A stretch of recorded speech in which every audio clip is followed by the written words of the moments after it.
Welcome back to Just Chattin', and this is the series of videos we do on Thursday and Sunday evenings just for our own entertainment. So for all you Audie fans, I'm sure you've noticed, I was going to say I'm sure you've noticed the tail, but apparently that's not good enough for Audie. So yes, Audie is here with us. Yellow. And I have to kind of tug on that because Audie is hiding it, is in the scarf, and that is for Catherine, that is for Lex's mom, that is for everyone coping with cancer. We are sending you our very, very best wishes. So I've got a couple of interesting things that have appeared in the media very recently, and I thought we would talk about them, and we are going to start off by talking about the one that impacts on Catherine. And we will do that when we come back after the intro in 22 seconds.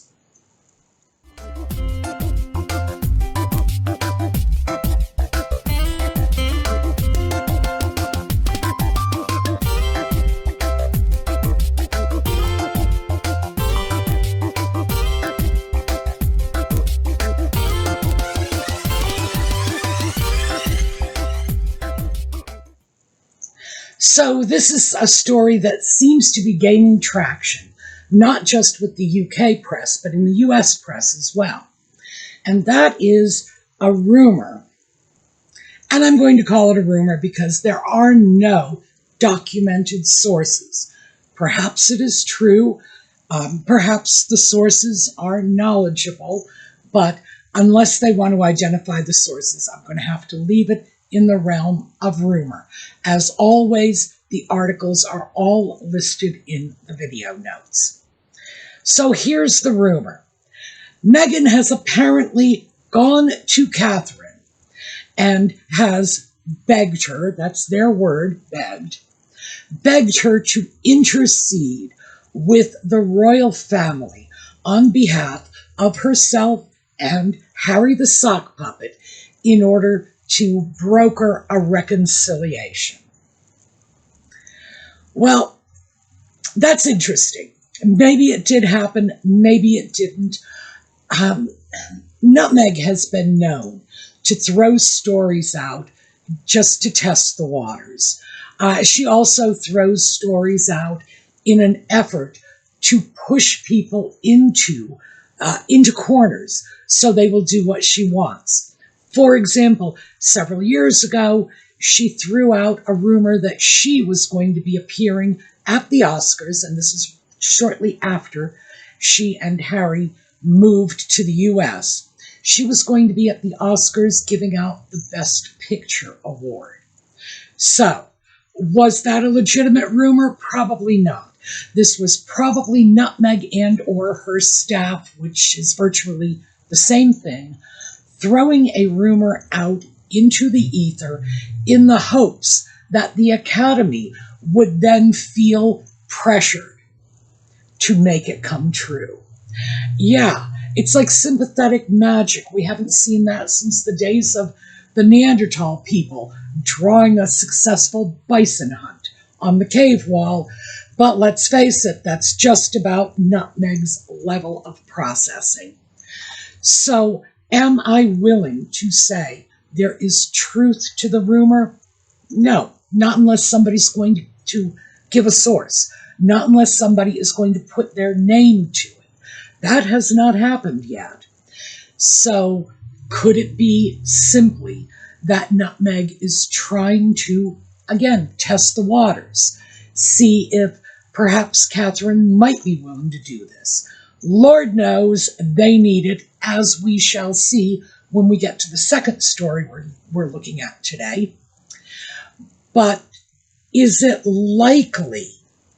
Now, the simple truth of the matter is, I think Catherine has more than enough on her plate without having to worry about what lengths she needs to go to pull her wayward brother-in-law and his wife out of the fire and salvage their brand, because that's really what it amounts to. A reconciliation with the royal family is exactly what Harry and Meghan need in order to make themselves relevant and marketable again. Now, in addition to this, of course, we are seeing the second prong in Nutmeg's strategy to gain public support, and that is tossing out pictures of the putative children.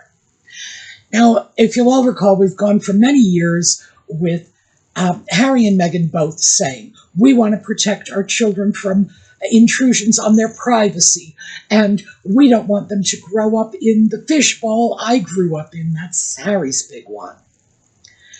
But now that Nutmeg is absolutely floundering, or perhaps foundering is better. Anyway, I'm going to stick with floundering for a moment and give her the benefit of the doubt. Now that she is floundering, she can't even release a trailer for the Netflix series without having it slammed by everyone. So this is sort of the last resort. We'll give you pictures of our children. Really, their privacy was so precious for so many years, but now that it becomes a marketable commodity that might help mommy's brand, oh, we're going to trot them out. I think everybody sees through this, and even people who have a more positive view of Meghan than I do, which frankly is a whole lot of people, are very likely to be looking at this saying, hey, wait a minute, now that your brand is in the dumps, you're throwing the children out, you are exploiting your kids to bail you out so that you can improve your own image through them. Even people who like her are going to find that somewhat distasteful. So that's sort of the general opening stuff. First, we are hoping Catherine will intercede for us. Second, we are hoping the children will bring people to my lovely new Netflix show. Yeah, we're basically scraping the bottom of the barrel. It just shows how very, very desperate they are. And moving into the third story, and this is the big one. This is one that came out in the Daily Mail. The Daily Mail produced a beautiful graph of Harry and Meghan's popularity, or lack thereof, in relation to certain events on a timeline. So we can see this, that the last 5 years or so of their popularity against a backdrop of events that are particularly significant in their post-Megxit lives. So let's start by taking an overall look at the graph. And as we look at this piece, and it is indeed lovely, we start off, and this is at the left-hand corner, with an approval rating of over 70% for them. And this is dated in 2019, mid-2019. And the disapproval rating is just slightly above 20%. So our approval rating is in white. That is the line that starts high and moves low. The disapproval rating is the one in black. That's the one that starts low and moves high. So now that we have an overview, I want to give you some close-up views of this chart so that you can take a look at this in a little more detail and actually see what the markings here represent. So to begin with, we are looking at May of 2019. At this point, Harry was very popular. There were points in that period when his popularity even topped that of the late Queen, which is remarkable when you think about it. As we move into 2020, and the post-Megxit era. So we start seeing the sharp decline in popularity and the sharp rise in disapproval until essentially both lines meet right around the middle, and this is in around March or April of 2021.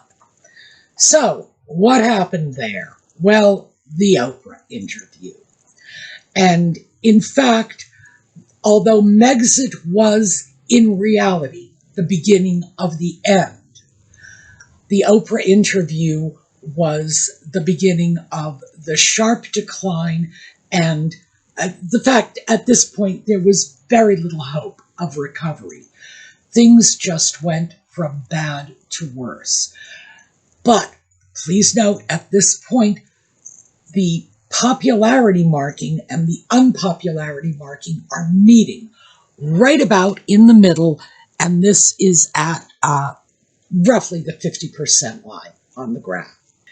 As we move forward along this line in 2021, we start to see a sharp peak in the disapproval numbers and a sharp drop in the approval numbers. And this coincides with their visit to New York. This is when they went to the school in Harlem. Remember, Procter & Gamble allegedly was going to give the school a washer and dryer, and Nutmeg and the Sock Puppet gave them 2 boxes of vegetables and forced the poor little children to not only sit through a reading of The Bench, which had to be well below the reading level of any school-age child, and they were all forced to sign non-disclosure agreements. Now, we didn't know that at the time, so this spike in disapproval and drop in approval could not have had anything to do with those non-disclosure agreements. But in fact, could they have had something to do with this quasi-royal tour to New York City, to appearing at the United Nations, which most Americans would perceive as political involvement? Yeah, probably. As we go on through the rest of that year, we see that these lines diverge more.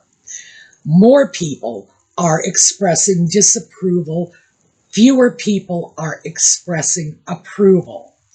And then at the very end of this period, which is 2022, we see a marked drop in the disapproval ratings and a marked increase in the approval ratings.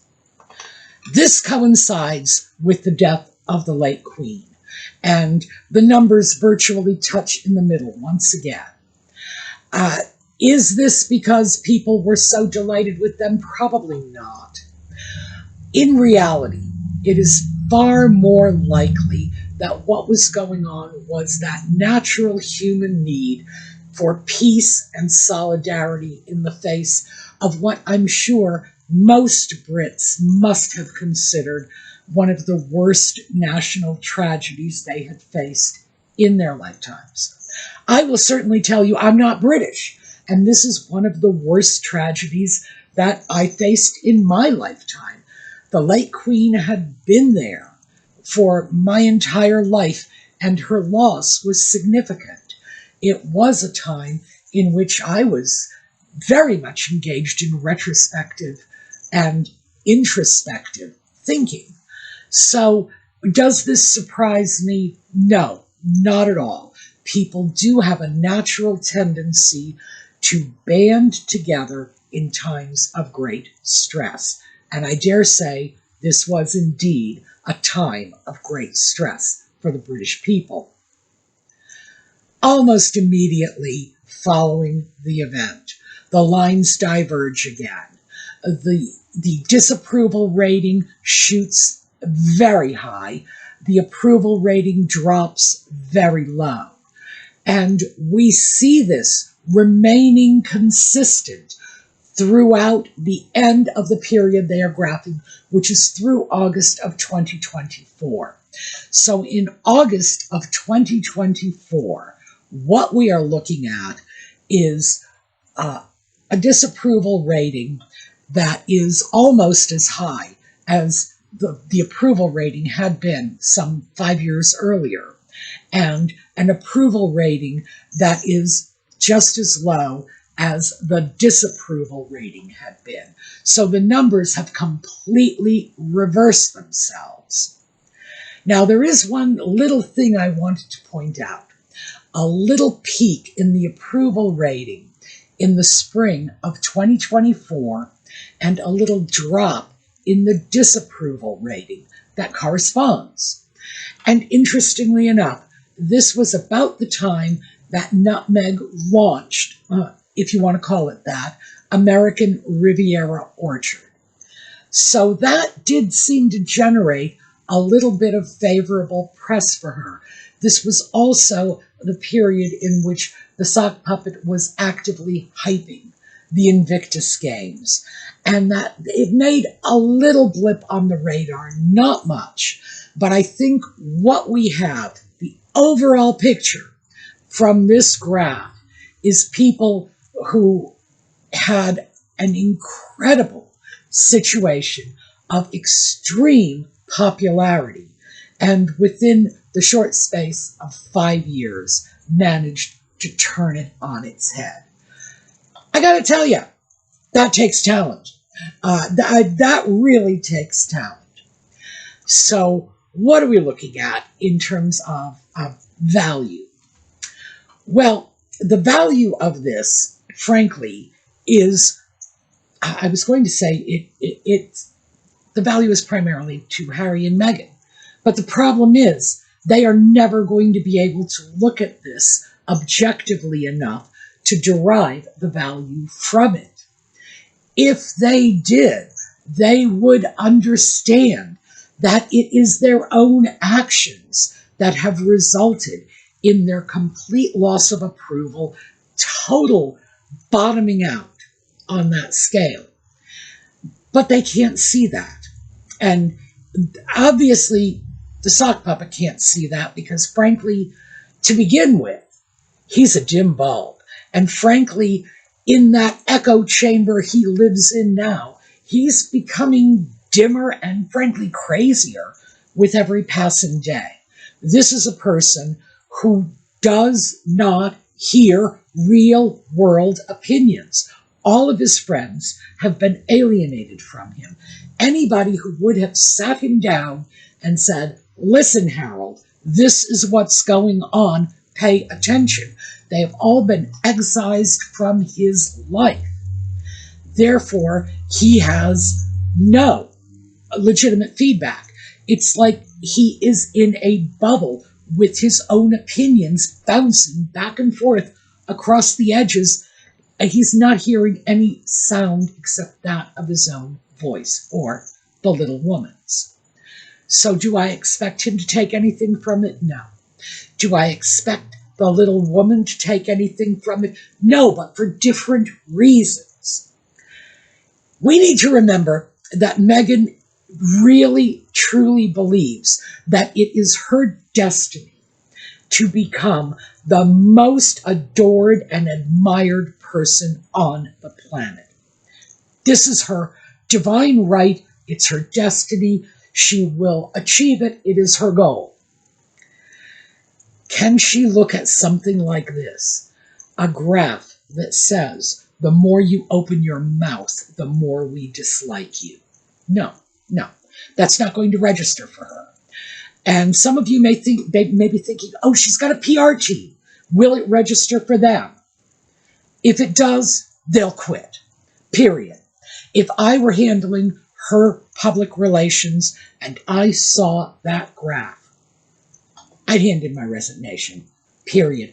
I would walk away, because what that graph tells me is this is a problem that cannot be fixed, because the only person, and I will say one person, capable of fixing it is Meghan herself, and she will not do it, because her fantasy of being goddess of the universe is absolutely getting in her way. She truly believes that she is a wonderful person. And if it weren't for all those haters and trolls out there, like me, everybody would know this, and we would come to see how wonderful she is, and we would be worshiping at her feet. But it's not true. This is a self-image she has that is probably even more diluted than anything the sock puppet has come up with. And as long as she is holding that up as her guiding star, she's never going to change. She is never going to change. She is going to persuade us, cajole us, and frankly, force us at the point of a gun if it comes to it, to accept that she is just the best thing since sliced bread, and we're lucky to have her on this earth walking among us. She is not going to stop.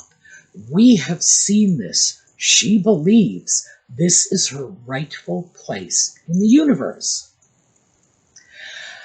But for those of us who have some perspective, it becomes glaringly obvious.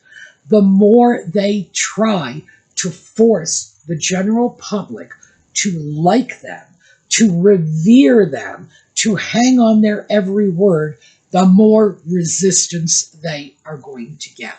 The more resistance they have been getting. So we can see this very clearly. Anybody could see it clearly. The simple fact that 5 years ago, approval was up here, disapproval was down here. Fast forward, and this is what we're looking at now.